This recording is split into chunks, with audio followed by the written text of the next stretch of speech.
Hello ladies and gentlemen, Gabesty here. Today we're looking at the normal and heroic tank guide for Kargath Bladefist. And for tanking, you'll want to initially pull him into the center of the room and keep him there throughout the entire fight so that your ranged raid members have enough space to spread out. As far as tank swaps, you and your tank partner will want to trade off based on the stacks of open wounds. Open wounds is about a minute debuff, and this is applied when Kargath casts Impale on the current tank. Impale is an 8-second dot that does very heavy damage over time, so don't be afraid to use personal cooldowns when that is applied to you. And once it's over, if you're alive, you will get a stack of open wounds, and this can stack up. Open wounds increases the damage you take from future Impales by 100%. So this is the main tank swap mechanic. He will use Impale and therefore apply open wounds about every 45 to 55 seconds. There is some variance depending on what's going on. But that basically means you just swap every other time it's cast, and that's pretty much all there is to it. So, other than the tank swaps on Kargath, your raid may elect to have one tank be part of the Spectator Team, which happens when Kargath casts his Whirl Chain ability. And this will select the 5 nearest players to him after the cast completes, and those 5 players will be thrown up into the spectator area up above.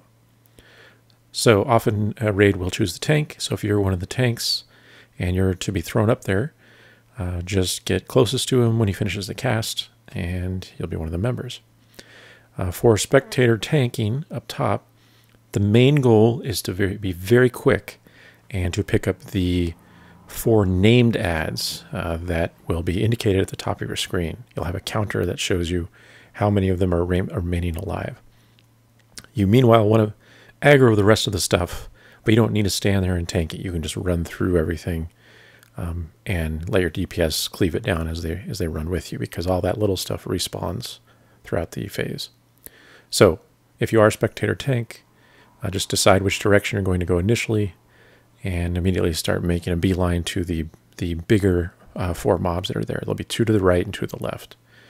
Your entire team of spectators will have about 50 to 60 seconds, depending on their positioning, before the Ogre Sweeper comes along and pushes you off. So do as much as you can in that short period you're given until the next Chain Whirl phase, and you can do the process once again.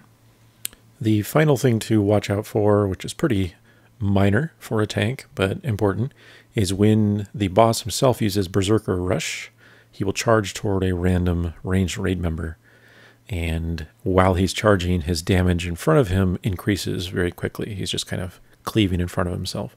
So just make sure you don't stand in front of him while he's doing that, but that should be pretty obvious.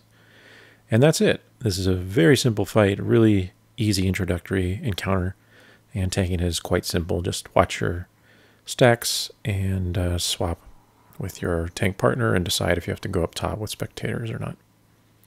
So, as always, thanks for watching, and we'll see you for the next fight.